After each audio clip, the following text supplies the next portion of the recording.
اللهم صل على سيدنا محمد يا رب صل وسلم دائما ابدا على حبيبي.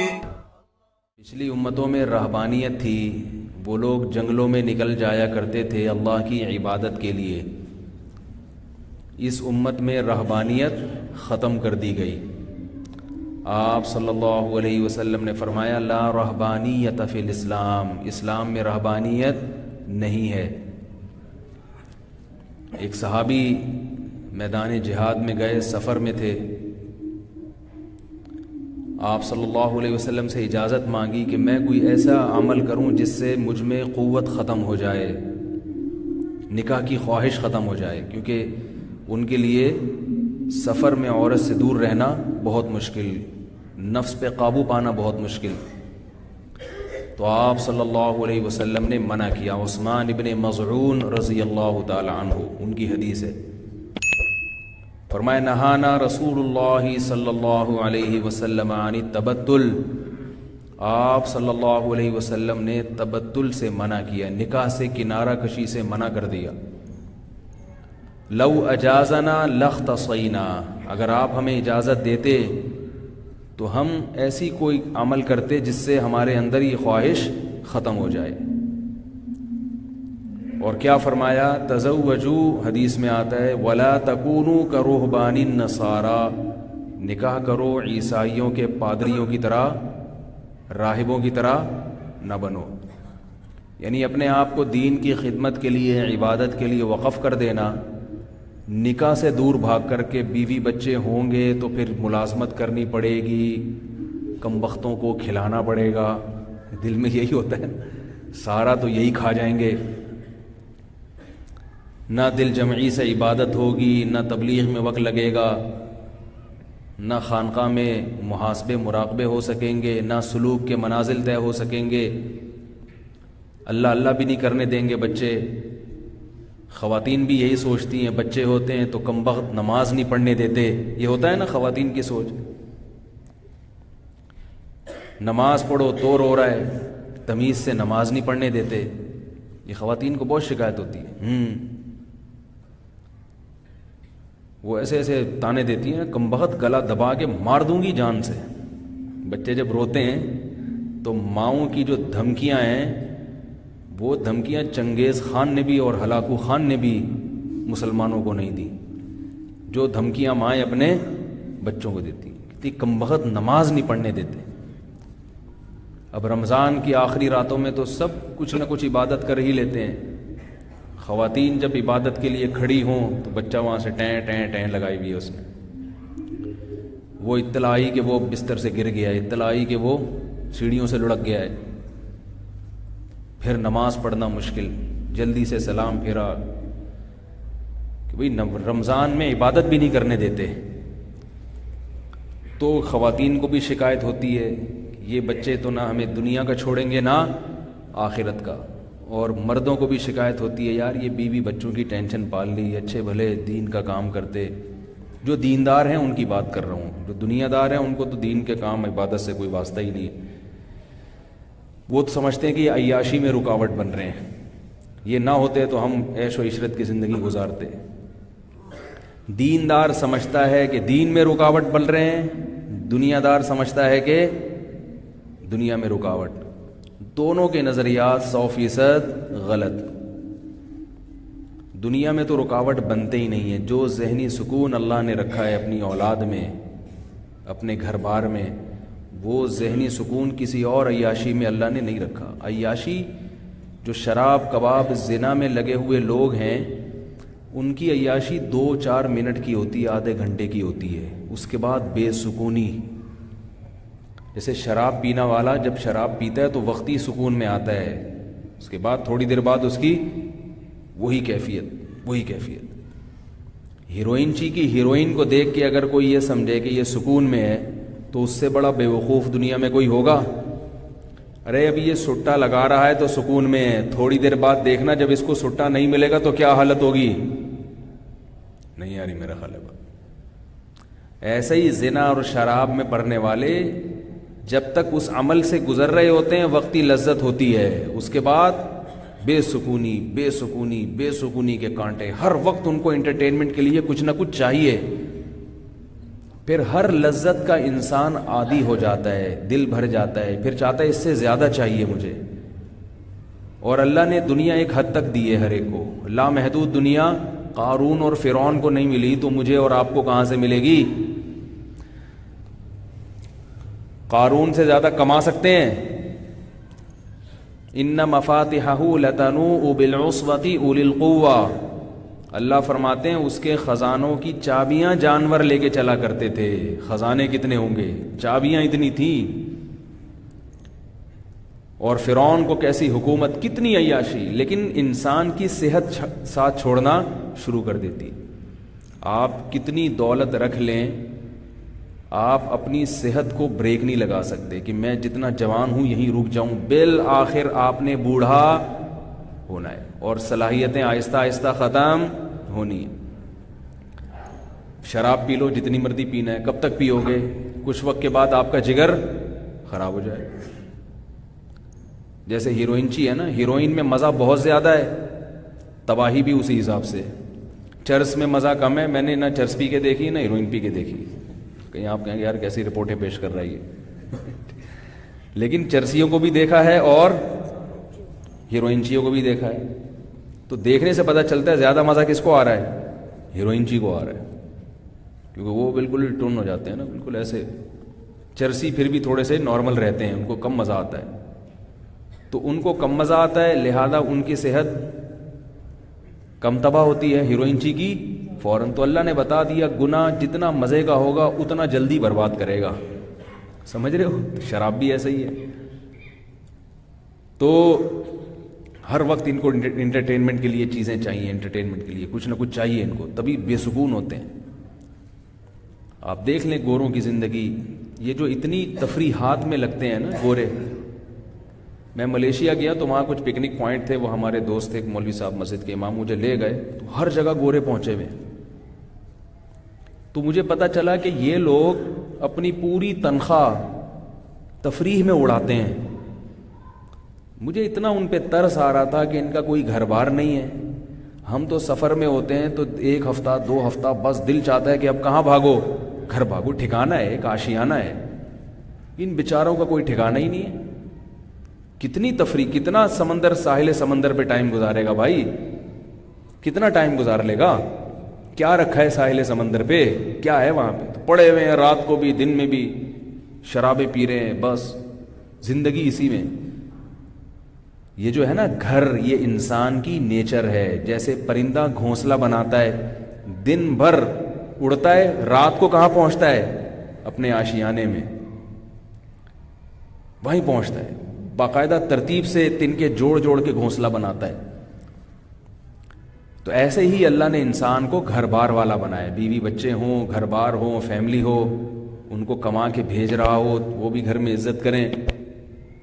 اس زندگی سے وہ لوگ ہمیشہ کے لیے محروم ہو گئے. اب تفریح شراب کباب دیکھ کے بے سکونی ہو رہی ہے ان کو کہ یار کوئی زندگی ہے بیچاروں کی.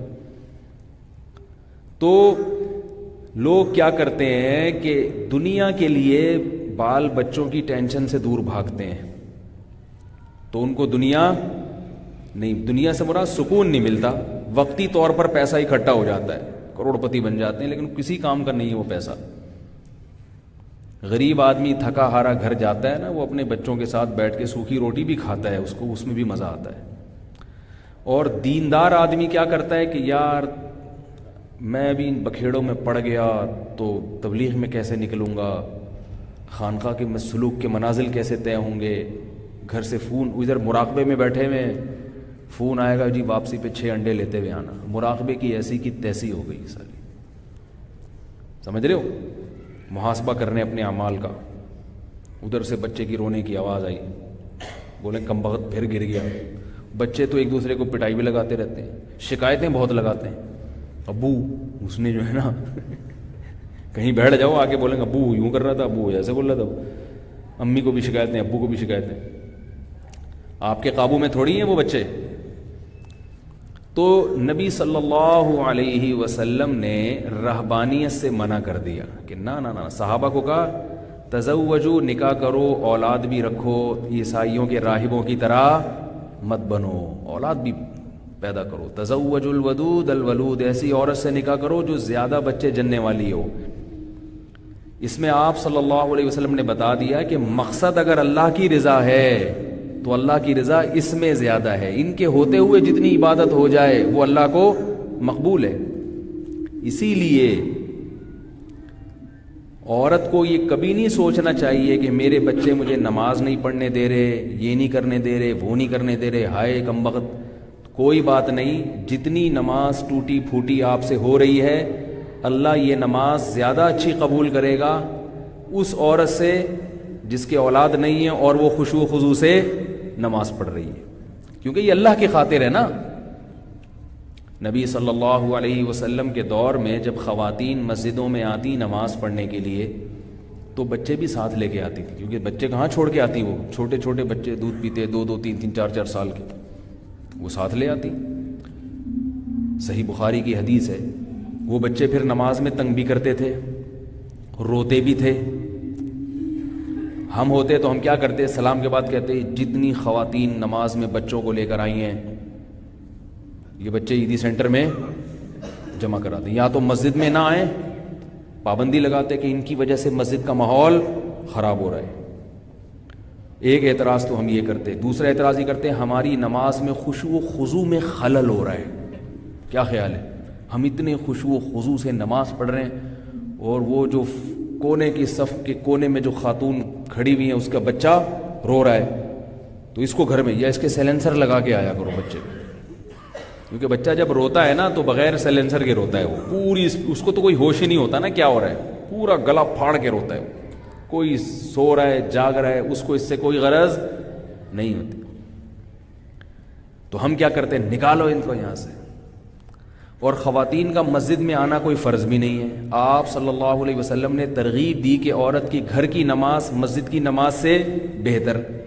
تو آپ تو یہ فرما سکتے تھے کہ بھائی تمہارے لیے جب مسجد میں آنا ضروری بھی نہیں ہے، ایک جائز کام ہے، تو اس جائز کام کے لیے سب کی نمازوں کو خراب کرنے کی کیا ضرورت ہے؟ نہیں آ رہی سمجھ میں؟ یہی فرماتے ہیں نا کہ بھائی چلو فرض واجب ہوتا تو ہم کہتے بھائی بچے تو چھوڑ کے آ نہیں سکتی، مجبوری میں فرض کام ہے، فرض بھی نہیں ہے جماعت سے، پھر بھی آپ صلی اللہ علیہ وسلم نے ان کو اپریشیٹ کیا۔ کیسے کہ جب کوئی بچہ روتا تھا اور ماں پریشان ہوتی تھی تو آپ اپنی نماز مختصر کر دیتے تھے۔ سمجھ رہے ہو کتنا خیال کیا بچے والی عورت کا کہ اپنی نماز مختصر کر دی کہ اس کو تکلیف نہ ہو، اس پہ پابندی نہیں لگائی۔ ہم ہوتے ہم کہتے تمہاری وجہ سے میں نماز مختصر کر رہا ہوں، میں تو خشوع و خضوع سے آج پڑھنے والا، تو میرا پورے سورہ رحمان کا موڈ تھا، اور اس عورت کے بچوں نے چیپیں لگائی ہے، ٹیپیں، ان کی وجہ سے ہم قل ہو اللہ پڑھ کے رکوع کر رہے ہیں۔ ہم تو یہ کرتے ہیں نا، ہماری تو نماز، بھائی ہم نماز پڑھ رہے ہیں اور یہ کتنی رعایت کی، کوئی بات نہیں، نہ پابندی لگائی مسجد میں آنے پر، نہ بچوں کے آنے پر پابندی لگائی، نہ ان کے رونے پر پابندی لگائی، اور نہ یہ کیا کہ اپنی نماز کو مکمل کیا، بلکہ نماز کو کیا کر لیا، مختصر، اور حوصلہ افزائی کی۔ اس میں بہت ساری چیزیں سیکھنے کی۔ اس بات کی علامت ہے کہ آپ صلی اللہ علیہ وسلم بچوں والی عورت کی کسی بھی طرح سے حوصلہ شکنی پسند، بولتے کیوں نہیں یار، نہیں کرتے کسی بھی لحاظ سے، کوئی بات نہیں، یہی مطلوب ہے، ہم نماز مختصر کر لیں گے، تم بچے نہ بچے جننا چھوڑو اور نہ بچوں کی تربیت چھوڑو۔ مسجد میں آئے گی تو کہاں رکھ کے آئے گی بھائی، وہ بچے کہاں رکھ کے آئے گی وہ بچے، کوئی بات نہیں، لے آؤ ساتھ، ہم نماز مختصر کر لیں گے۔ کتنی ہو اس میں خواتین کو ترغیب ہے کہ بہت بڑی عبادت ہے اپنے بچوں کو پالنا، کیونکہ یہ نئی نسل تیار ہو رہی ہے، اسی میں علماء بھی پیدا ہوں گے، اسی میں مبلغین بھی پیدا ہوں گے، اسی میں تاجر بھی پیدا ہوں گے، ان تمام طبقے کا مسلمانوں کو فائدہ ہوگا۔ اگر مائیں بچے جننا چھوڑ دیں تو مسلمانوں کی نسل گھٹنا شروع ہو جائے گی، مسلمان ہر سطح پہ کمزور ہونا شروع ہو جائیں گے۔ یہ جو ہمارا ملک اتنا طاقتور ہے نا، پاکستان آبادی کی قوت کی وجہ سے پاورفل ہے، سعودی عرب کی فوج ہی نہیں ہے، کیونکہ پبلک ہی نہیں ہے اس کے پاس آرمی بنانے کے لیے، اتنے افراد ہی نہیں ہیں۔ خیر یہ ایک الگ موضوع ہے. تو میں جو عرض کر رہا تھا کہ اگر خواتین کی نماز میں بچوں کی وجہ سے خشوع و خضوع نہیں ہوتا تو پریشان نہ ہوں, یہ سوچ لیا کریں کہ اللہ اسی نماز میں انشاءاللہ پورا اجر دے گا. اللہ کو یہ نماز پسند. ہمارے حضرت مفتی رشید احمد صاحب رحمہ اللہ تعالی جب تہجد پڑھتے تھے, حضرت کے 7 یا 8 بچے تھے, تو فرماتے ہیں چھوٹے بچے بعض دفعہ روتے تھے, فرماتے ہیں میں وہیں نماز پڑھتا تھا, وہاں سے جاتا نہیں تھا کہ بچے رو رہے ہیں نماز خراب ہو رہی ہے, نا فرمایا وہیں, اس لیے کہ اللہ کی رحمت نازل ہوتی ہے بچوں کے رونے پر. فرمایا مجھے نماز میں اور مزہ آتا ہے جب بچہ رو رہا ہوتا ہے, جب بچہ رو رہا ہوتا ہے تو نماز میں اور مزہ آتا ہے اور اللہ کی طرف توجہ جاتی ہے. کل ہم بھی روتے تھے تو ہماری مائیں بھی ہمیں پالتی تھی نا یار, کیا سے سمجھا یار بھائی. کل آج جو بچہ رو رہا ہے تو کیا پہلی دفعہ رو رہا ہے وہ؟ آپ جب چھوٹے تھے تو آپ بھی روتے تھے نا, آپ کے ماں باپ نے بھی تو برداشت کیا تھا. یہ تو نہیں کہ گلا دبا کے پھینک دیا ہو کہ پھر یار کیا ٹینشن پال لی. جیسے آپ کے ماں باپ نے برداشت کیا اور ہمیں یہ زندگی ملی, تو ایسے ہی ہم نئی نسل کو اس کے رونے دھونے کو برداشت کریں گے, تحمل کے ساتھ, بردباری کے ساتھ. بچہ ہے روتا ہے کوئی مسئلہ نہیں, کبھی ہنستا ہے کبھی روتا ہے. جیسے بچے کے رونے پر انسان کو رونا آتا ہے, تو بچے کے جب کھلکھلا کے ہنستا ہے تو ایسا لگتا ہے جیسے ساری دنیا ہنس رہی ہے. بچے کی ہنسی بھی بڑی زبردست ہوتی ہے, ہنستا بھی فری سٹائل میں. ہم تو ہنسیں گے نا تو مجلس کے آداب کا خیال کریں گے, یار کوئی دیکھ تو نہیں رہا, بہت تمیز سے ہنسیں گے. بھئی کتنے دانت دکھانے ہیں, اور دانت صاف ہوں گے تو ہنسیں گے, ورنہ کہیں گے یار ابھی رہنے دو, بس مسکرانے پر گزارا کرو. بہت بچے میں یہ تکلفات نہیں ہوتے, بچہ فری سٹائل ہنستا ہے تو ہے, نان اسٹاپ ہنستا ہے. یعنی وہ اس میں منافقت نہیں ہے بچے میں, جو اندر ہے وہی اس کے باہر ہے. تو اس لیے بچہ رو رہا ہو, تنگ کر رہا ہو. اور ایک جنرل نالج کی بات آپ کو بتا دوں کہ بچوں کے رونے پر زیادہ پریشان بھی نہ ہوا کہ ہائے پتہ نہیں کیا ہو گیا اس کو, ہائے پتہ نہیں, کچھ بھی نہیں ہوتا, رونے دو. بچوں کے لیے چیخ کے رونا ان کے پھیپھڑوں کے لیے بہت ضروری ہے. جو بچہ چیخ چلا کے نہیں روتا اس کے پھیپھڑے کمزور ہو جاتے ہیں. اور یہ اللہ نے اس لیے بھی رکھا ہے کہ آپ کے اندر برداشت پیدا ہو, تحمل پیدا ہو. کیونکہ جس آدمی میں برداشت نہیں ہے, جس عورت میں برداشت نہیں ہے, وہ دنیا کا کوئی کام نہیں کر سکتا. نہ وہ مرد کر سکتا ہے نہ عورت کر سکتا ہے. اپنے بچے ہی برداشت نہیں ہو رہے تو کیا کرو گے دنیا میں؟ اتنا چھوئی موئی بن کے زندگی گزارو گے نا, بالکل ہی ایسے بالکل چھوئی موئی بن کے ہائے اللہ ہوئی اللہ والی, تو دنیا میں کچھ نہیں کر سکتے. ہم نے بڑے بڑے علماء بزرگوں کو جنہوں نے دین کے بڑے کام کیے ہیں, ان کے بچوں, انہوں نے بچوں کی ٹینشن بھی پالی ہے, بچوں کی ٹینشن بھی پالی ہے انہوں نے. حضرت ابو ہریرہ رضی اللہ تعالیٰ عنہ کے 19 بچے تھے. کیا یہ عیدی سینٹر نے پالے تھے؟ انہوں نے ہی پالے ہیں. اور دین کا کتنا کام کیا. خالد ابن ولید رضی اللہ تعالیٰ عنہ کتنے بڑے مجاہد, پوری آدھی دنیا فتح کی ہے.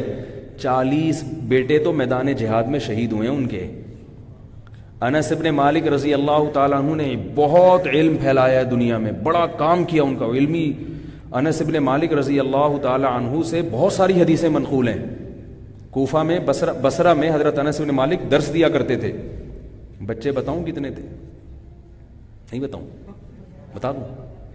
صحیح بخاری کے مطابق فرماتے ہیں 120 بچے تو وہ ہیں جو میں اپنی زندگی میں دفن کر چکا ہوں, اور 100 بیٹے انہوں نے اپنی زندگی میں چلتے پھرتے دیکھیں. 100 بیٹے. کوفہ میں 4 آدمی ایسے گزرے جن کے 100 بیٹے انہوں نے اپنی آنکھوں سے دیکھے ہیں. دیکھے کا مطلب جو جوان ہو چکے تھے چلتے پھرتے. ان میں ایک انس ابن مالک بھی تھے. 4 بیویاں کے علاوہ باندیاں بھی ہوتی تھی, لیکن بچے تو ہو گئے نا, چاہے باندی سے ہو چاہے بیوی سے ہو. انہوں نے تو پال بھی لیے, سب کچھ ہو گیا. بچے خود تربیت کر رہے ہوتے ہیں ایک دوسرے کی. بچے زیادہ ہوتے ہیں, ماں باپ کا بوجھ ہلکا ہو جاتا ہے, کیونکہ وہ خود ایک دوسرے کو سنبھال لیتے ہیں. ایک کو پالنا مشکل ہے, ہر وقت ماں باپ کے ساتھ چمٹا رہے گا وہ, ہر وقت. تو خیر, اس لیے آپ صلی اللہ علیہ وسلم نے چونکہ ترغیب دی ہے, بھائی خاندان بھی ہوگا, اور مسلمان کا خاندان چھوٹا نہیں ہوتا, کیسا ہوتا ہے؟ بڑا ہوتا ہے. تو یہ بڑا خاندان ہے تو ذمہ داریاں بھی اسی حساب سے. جب ذمہ داریاں ہیں تو مسجد میں آ کے اگر بیٹھ جائے گا تو ذمہ داریوں کون نبھائے گا بھائی؟ کیا خیال ہے؟ تو یہ آلو پیاز ٹماٹر انڈے لیتے آنا, دہی لیتے آنا, ٹینشن لینے کی, اسی میں ثواب ملے گا. جو آدمی, امام احمد ابن حنبل فرماتے ہیں رحمہ اللہ تعالی کہ ایک شخص جو کمارا چھڑا چھاٹ ٹینشن فری, سمجھ رہے ہو نا, وہ فرماتے ہیں کہ وہ عبادت میں زندگی گزار رہا ہے, 24 گھنٹے اللہ اللہ کرتا ہے, دوسرا وہ شخص ہے جو فرائض واجبات پورے کر رہا ہے اور بچوں کی تربیت نگرانی میں پریشان رہتا ہے. غربت ہے, بچے اور روٹی مانگتے ہیں تو اللہ سے ہاتھ پھیلاتا ہے کہ اللہ رزق نہیں ہے میرے پاس, ان کا پیٹ کیسے بھروں. فرمائیے دوسرا شخص اللہ کو زیادہ محبوب ہے پہلے کی نسبت. اس کی پریشانی پر بھی اللہ کیا ہوتے ہیں؟ خوش. کیونکہ یہ بھی چاہ سکتا تھا نہ نکاح کرتا نہ وہ اولاد پیدا کرتا, ٹینشن فری زندگی گزارتا. جب نکاح ہی نہ ہو اولاد نہ ہو تو گیس کی ٹینشن ہے, گیس بجلی کی کوئی ٹینشن نہیں ہے. وہیں آفس میں ہی سو جایا کرو, وہاں سے نکلو مدنی مسجد شب جمعہ میں سو جاؤ. سونے کی جگہ بہت ہے پوری دنیا میں, بہت ہے جگہ سونے کی. جاگنے کے لیے جگہ چاہیے, سونے کے لیے تو جگہ ہی نہیں چاہیے. حقیقت ہے, کہیں بھی نیند آ جاتی ہے, بس میں سو جاؤ, ٹرین میں سو جاؤ, جب دھلے گی خود ہی نکال لیں گے تمہیں وہاں سے. اور PIA میں تو سو جاؤ, کچھ پتہ ہی نہیں چلے گا ان کو. اگلی پرواز میں خود ہی اٹھا دیں گے. جب آپ آسٹریلیا پہنچو گے نا, ان کو تو پتہ ہی نہیں چلتا. تو یہ جو ہے نا ٹینشن اولاد کی, بیوی بچوں کی, ہائے یہ, پھر بہنوں کی, بہن بیوہ ہو گئی, طلاق یافتہ ہو گئی, بلا لو اپنے گھر میں, کوئی بات نہیں. جب تک ماں باپ یہاں بھی بڑا ظلم کرتے ہیں. لڑکی کو طلاق ہو جائے کہتے ہیں اس گھر میں واپس نہیں آنا, بیوہ ہو جائے کہتے ہیں اس گھر میں نہیں آنا ہے واپس. سسرال والے الگ زیادتی کر رہے ہیں اس کے ساتھ, اور ماں باپ نے اپنے گھر کے دروازے الگ بند کر دیے. لڑکی پہ ظلم ہو رہا ہے, زیادتی ہو رہی ہے, وہ شوہر سے طلاق چاہتی ہے. والدین کو پتہ ہے کہ ہمارا داماد ظالم ہے, لیکن بیٹی کو منع کرتے ہیں کہ طلاق نہیں لینا. کیوں منع کر رہے ہیں؟ اس لیے کہ یہ ہمارے لیے ٹینشن بن کے نہ آ جائے دوبارہ. کوئی بات نہیں بھائی, اللہ نے تمہیں سرپرست بنایا ہے, باپ بنایا ہے, ماں بنایا ہے, کوئی بات نہیں, اللہ برکت دے گا, آنے دو. دروازے کھلے رکھو, گھر اجاڑو نہیں جان جان کر. لیکن اگر ظلم ہو رہا ہے بولو کوئی بات نہیں, ہماری بیٹی ہے, دروازے کھلے رکھو. ایک صاحب مجھ سے ملے, وہ اپنی بہن کا پورا خرچہ, اور 4 بیوہ بہن تھی اور 4 بچے, پورا خرچہ گھر کا اٹھا رہے ہیں. بہن گھر کا کرایہ بھی دے رہے ہیں, گیس بجلی کا بل بھی دے رہے ہیں, پورا راشن ڈال رہے ہیں کئی سالوں سے. مجھے اتنی خوشی ہوئی, میں نے کہا ایسے خاندانی لوگ بھی الحمدللہ موجود ہیں. تو یہ چیزیں اللہ تو ایسا چاہتے ہیں, ایسے بنو.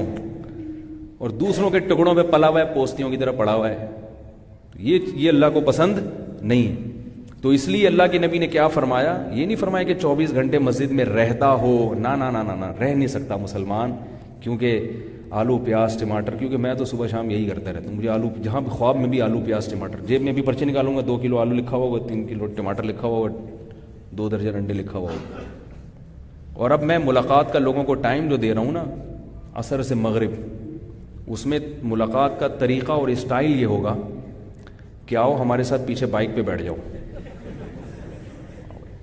چلو انڈے لینے چلتے ہیں, گپ شپ بھی ہو جائے گی, آدھے انڈے آپ اٹھا لینا, آدھے آگے لٹکا دیں گے. کیا خیال ہے؟ تو صرف اس سے مستثنا ان لوگوں کی ہے جو بڑے بزرگ لوگ ہیں, کوئی بعض دفعہ کوئی بڑے عالم آ گئے, ان کو مستثنا کیا ہوا. ورنہ اب جو بھی مجھ سے ملاقات کے لیے آئے گا تو یہ دماغ میں رکھے کہ بائک پہ پیچھے بیٹھے گا اور آلو پیاز ٹماٹر ہمارے ساتھ خریدنے جائے گا. اس دوران جو گپ شپ ہو گئی تو ہو گئی. کیا خیال ہے؟ تو کسی کو نہیں اب معاف کرتا میں. بھائی ہوں گے ڈاکٹر ہوں گے آپ بہت اچھے, بائک پہ بیٹھ جائیں پیچھے. کہہ رہے میں ڈاکٹر ہوں, میں سائنسدان ہوں. بھائی ہے نا تو بیٹھ جائیں نا پیچھے. بس بوڑھے لوگ بزرگ لوگ اس سے مستثنا ہیں. تو اس لیے فرمایا رجل قلبہ معلق بالمساجد, وہ شخص جس کا دل مسجد میں اٹکا ہوا ہو, مجبوری میں مسجد سے باہر تو ہو, جاب بھی کرنی ہے, ملازمت بھی کرنی ہے. ظاہر ہے انڈے خریدنے کے لیے انڈے کے پیسے بھی تو چاہیے نا. مرغی بھی فری میں انڈے نہیں دیتی کہ آپ کے گھر آئے انڈا دے کے چلی جائے. مرغی بھی آج کل ٹھیک ٹھاک کھاتی ہے تو انڈا دیتی ہے وہ, ورنہ وہ نہیں دے گی انڈا, ہڑتال کر دے گی, اس کا خرچہ الگ ہے. تو اب کیا ہے کہ بھائی ظاہر ہے اس کے لیے کمانا بھی ہے, تو کمانے میں جو ٹائم لگے گا, تو کتنا مسلمان جو ہے نا وہ ایسی اس کی زندگی ہے. تو اس لیے نبی نے کیا فرمایا کہ ٹھیک ہے مسجد میں زیادہ ٹائم تو نہیں دے رہا, مگر دل کہاں اٹکا ہوا ہو؟ مسجد کی طرف. دل چاہتا ہو کاش کاش کاش مسجد میں ہی رہتا میں 24 گھنٹے. اتنی محبت ہو اس کو مسجد سے, لہذا جب وقت ملتا ہے, فارغ ہوتا ہے, تو کہاں پہنچ جاتا ہے؟ مسجد. نماز سے پہلے پہنچ جاتا ہے وہ. کچھ تو ہوتے ہیں نا تکبیر اولیٰ میں پہنچتے ہیں، کچھ دوسری رکعت میں پہنچتے ہیں، کچھ آخر میں سلام میں پہنچتے ہیں، اور کچھ بالکل جماعت نکلنے ان کا ہمیشہ معمولی ہوتا ہے ادھر امام نے سلام پھیرا اور مسجد میں داخل ہوئے وہ. لیکن یہ کیا کرتے ہیں، ادھر اذان ہوئی اور فوراً مزہ آتا ہے ان کو اللہ کے سامنے بیٹھنے کو. اس کو علماء نے ایک سمجھانے کے لیے ایک مثال دی ہے. فرمائے کہ دیکھو جس سے محبت ہوتی ہے نا، محبت، تو محبت چاہتی ہے کہ محبوب سے ملاقات ہو. کیا خیال ہے؟ لیکن اگر محبوب نے جو کام آپ کے ذمے لگایا ہے آپ نے وہ نہیں کیا تو محبوب ناراض ہو جاتا ہے. تو ناراضی سے بچنے کے لیے محبوب کے حکم کو ترجیح دی جاتی ہے، ملاقات کو مختصر کیا جاتا ہے. اس کی مثال ہے، آپ کو کسی سے عشق ہو گیا، محبت ہو گئی، اس نے آپ کو ٹائم دیا کہ بھئی آ جاؤ، قائد اعظم کے مزار پہ آ سکتے ہو، یا بی اما پارک ہے، ٹھیک ہے نا، یہ کلفٹن کا پارک ہے، تو پہنچ جاؤ. اللہ تعالیٰ قائد اعظم کی مغفرت فرمائے، بانی قوم کا کیا حشر کیا اس قوم نے، مزاروں پہ ڈیٹیں لگ رہی ہیں. تو آپ کو ڈیٹنگ پوائنٹ بنا دیا. گورنمنٹ کو بھی تھوڑا سا شعور نہیں ہے کہ کم از کم اس جگہ کو تو پاک کرے ڈیٹنگ پوائنٹ سے. تو آپ جناب پہنچ گئے. اب جس سے ملاقات تھی، ڈیٹنگ پوائنٹ تھا، آپ ٹائم پہ پہنچے. اب آپ بڑے خوش ہیں کہ محبوب سے ملاقات ہے اور ایک ایک وقت آپ کے لیے گزارنا مشکل نہیں ہوگا، مزیدار ہو جائے گا. اور آپ چاہیں گے کہ ان کو پتہ ہی نہیں، یہ کہہ رہے ہیں ایک ایک وقت آپ کے لیے گزارنا مشکل ہو جائے گا. ان کو پتہ ہی نہیں ہوگا یہ دنیا میں کیا ہو رہا ہے. مشکل تھوڑی ہوگا، وہ تو چاہے گا کہ یہ وقت یہاں پر رک جائے، وقت نہ گزرے.